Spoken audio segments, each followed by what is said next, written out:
The family vacation became a prison when his mother followed us everywhere and snapped, "A wife shouldn't have alone time, your husband needs supervision." My husband chuckled and said, "She's just overprotective." I smirked and pulled out my passport. Then she'll love my solo trip. Her jaw dropped as I boarded a first-class flight, without them. I should have seen the red flags years ago. I ignored them.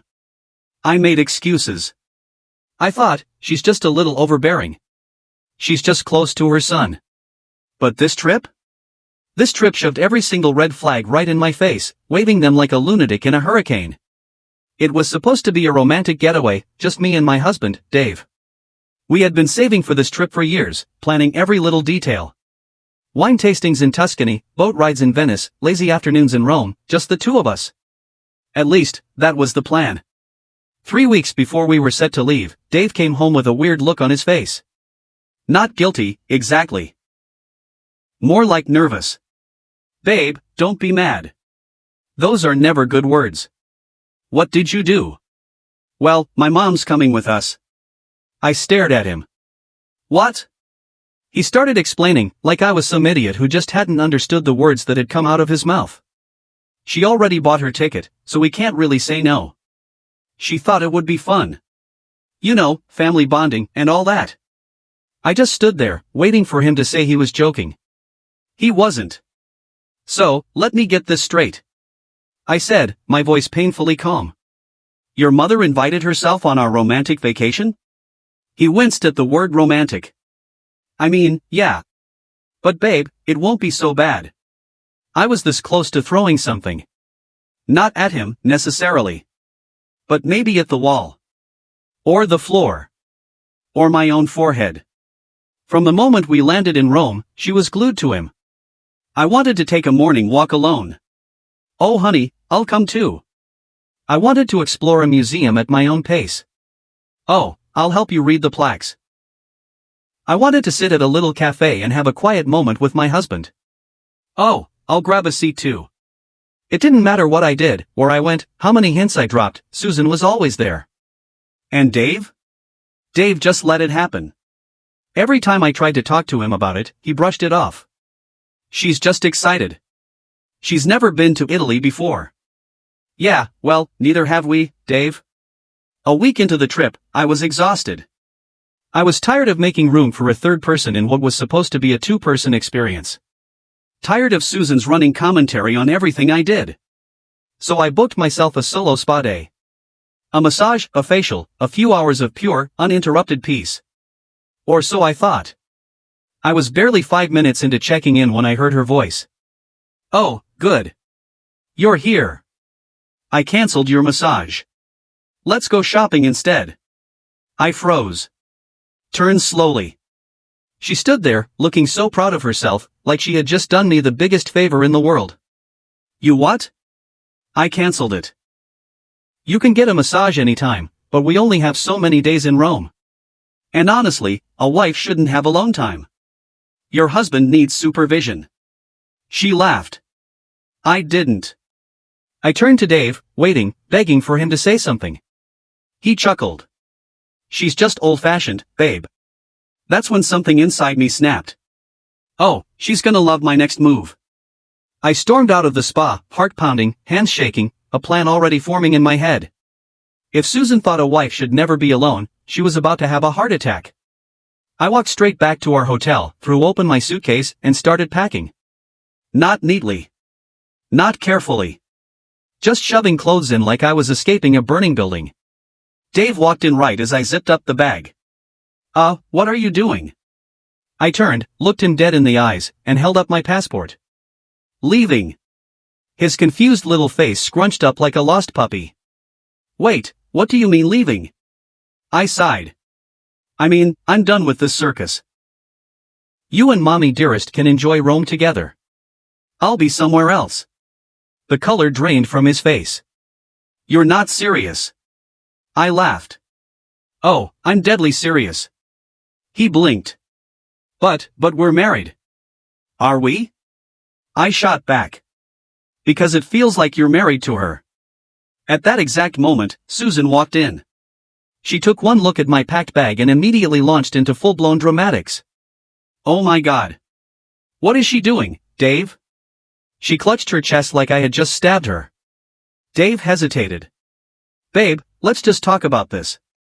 Susan cut him off. No. You don't have to beg her, sweetheart. If she wants to abandon you in a foreign country, that's on her. A real wife wouldn't do that. I almost laughed. A real wife wouldn't have to compete with her mother-in-law for her husband's attention. Her face twisted like I had personally insulted her entire bloodline.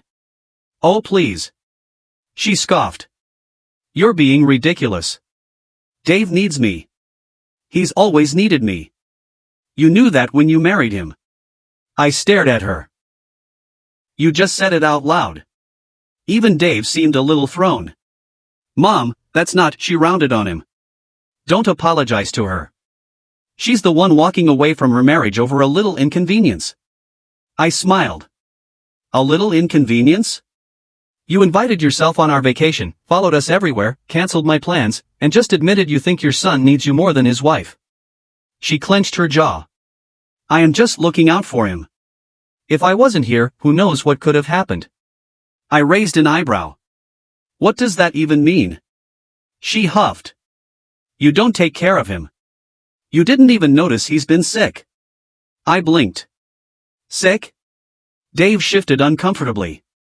I mean, I had a little cough. Susan nodded aggressively. Exactly.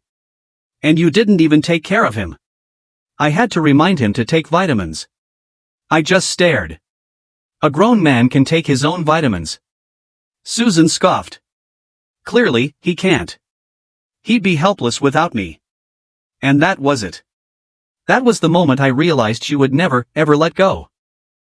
I turned to Dave, hoping, praying, for some sign that he saw the insanity happening in front of him. He just looked uncomfortable. Not angry. Not shocked. Just awkward. Like this was just another Tuesday. That's when I knew. I had been fighting a battle I could never win. I grabbed my suitcase and walked to the door. Susan snapped. If you walk out that door, don't bother coming back. I smiled. Thanks for making it easy. And I walked out. I was halfway to the airport when I got a text. From Dave. It was just one sentence. You should check your bank account. My stomach dropped. I read the text again. You should check your bank account. A cold wave crawled up my spine. I pulled up my banking app and logged in. $0. Not just in checking. Savings too. My hands started shaking. I blinked, thinking maybe it was a glitch. Refreshed. Again. And again. Nothing. I felt the air leave my lungs. Dave wouldn't. He couldn't. But then I saw it. The most recent transaction. A full transfer. To his account. My phone rang. Dave. I let it ring. He called again. And again. I finally picked up. What did you do? His voice was calm. Too calm. Babe, don't freak out. You drained my account. He sighed. It's our account, actually. And you were about to make a rash decision. I needed to make sure you weren't doing something stupid. I almost dropped the phone. Stupid? Running away over my mom? That's stupid. My ears started ringing. You stole my money. I protected our finances. I laughed. Actually laughed. A cold, bitter laugh. Protected them from me? Look, he said, like he was explaining something simple to a child. I know you're mad right now. But you'll calm down, and then we'll fix this. Just come back to the hotel. We'll talk it out like adults. Talk it out? Like adults? I gripped my suitcase tighter. My first instinct was to scream. To cut him out, call him every name under the sun. But then, something clicked. He thought he won. I took a breath. Made my voice sweet. You're right, Dave. I overreacted. He sighed in relief. I knew you'd come around, babe. Can you send the money back? A pause. Once we're back together, sure. I clenched my jaw. I need cab fare. Another pause. Then, finally fine. Sending you $100. Just enough to get back. I checked my account. There it was. And that's when I made my move. I hung up, walked straight to the nearest bank branch, and withdrew every last cent of my personal emergency account, the one he didn't know about. Not much, but enough. Then I did what I should have done years ago. I called a lawyer. Because as I sat in that airport, waiting for my flight, I got another text. This time, from Susan. You'll never leave. Not really. We know you too well. And attached? A photo of my parents' house. I stared at the screen. A photo of my parents' house. My stomach twisted. My parents lived in a small town, hundreds of miles away. Susan had no reason to even know where they lived, let alone take a picture of their house. My fingers shook as I typed back. What is this? 3 dots appeared. Then, just reminding you where your roots are, sweetheart. Family is forever. You don't just walk away. My vision blurred with rage. My hands were cold, my breath sharp. This was a threat. A clear, deliberate message. I wasn't just walking away from Dave. I was walking away from them. And they knew it. I needed to go home. Now, I arrived back in the States late that night. I hadn't told my parents what was happening yet, I needed to see them first. To make sure Susan hadn't actually done anything beyond her creepy photo stunt. I pulled up in a rental car, heart pounding, half expecting to see Susan on their damn porch. The house was fine. But my mom opened the door with a strange expression.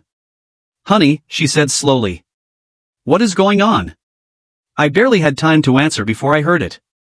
His voice. I told you she'd come home. I turned. Dave.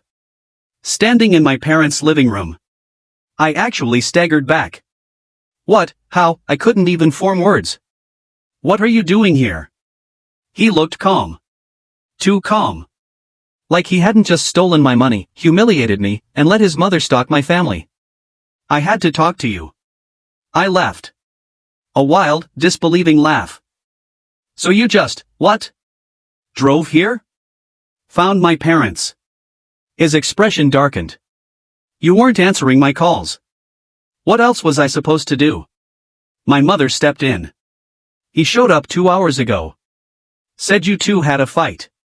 We didn't know what to believe. I turned to my father. He had his arms crossed, his face unreadable. Tell me what's really going on. So I did. I told them everything. How Susan had invited herself on our trip. How she had followed me everywhere. How she had canceled my massage. How she had screamed that wives don't get alone time. How Dave had left. How he had drained my bank account. How Susan had sent me a photo of this house. By the time I was done, my parents were stone-faced. Dave sighed dramatically. This is all just one big misunderstanding. I held up my phone. Explain this then. I shoved the text message in his face. His mother's message. The photo of my parents' house. He looked at it.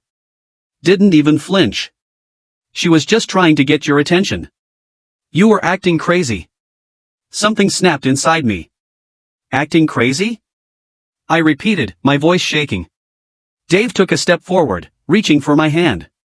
Look, babe, don't touch me. And then, behind me, my father spoke. Get out of my house. Dave froze. My dad, who had never raised his voice, who had always given Dave the benefit of the doubt, looked ready to throw him through a wall. You heard me, my dad said. Get out. Now. Dave looked at me, genuinely stunned. You're just gonna let them kick me out? I took a deep breath. And then I said the words I should have said a long time ago. I'm done, Dave. I'm done with you, I'm done with your mother, and I'm done with whatever toxic, creepy hold she has on your life. You let her control everything. You let her steal our vacation. You stole my money. You let her threaten my family. And now you have the nerve to stand here and act like I'm the problem? His face twisted. She didn't threaten anyone. That was just a photo. I narrowed my eyes. Then why did she take it? He had nothing to say. I turned to my mom. Call the cops if he won't leave. That did it. He shook his head, scoffed, grabbed his keys, and stormed out. I watched his car disappear down the road, feeling nothing. No sadness. No regret. Just relief. 2 weeks later, the divorce papers were filed. Dave blew up my phone with messages. Let's talk. You're being unfair. You're overreacting. And the best one? Mom says we can work through this if you apologize. I blocked him. But Susan? Oh, she wasn't done. She emailed me. An actual, long, ranting email about how I had ruined her son's life. How I was an ungrateful, selfish wife. And then, the cherry on top. She attached a GoFundMe link for Dave. Help my son recover from his failed marriage, the description read. His cruel, heartless wife left him stranded, stole his money, and ruined his life. Let's show him that family still matters. I laughed so hard I nearly choked on my coffee. She had no idea that Dave had stolen my money. I forwarded the email to my lawyer, along with screenshots of everything. The texts. The bank transfers. The threats. And then? I let it go. It's been a year. The divorce is finalized. Dave moved back in with his mother. Last I heard, she's still cooking all his meals and reminding him to take vitamins. Me? I'm sitting in a quiet cafe in Italy alone. I booked the trip for myself. And this time? No one is following me. Do you like this video? Please subscribe to my channel Rabbit Stories.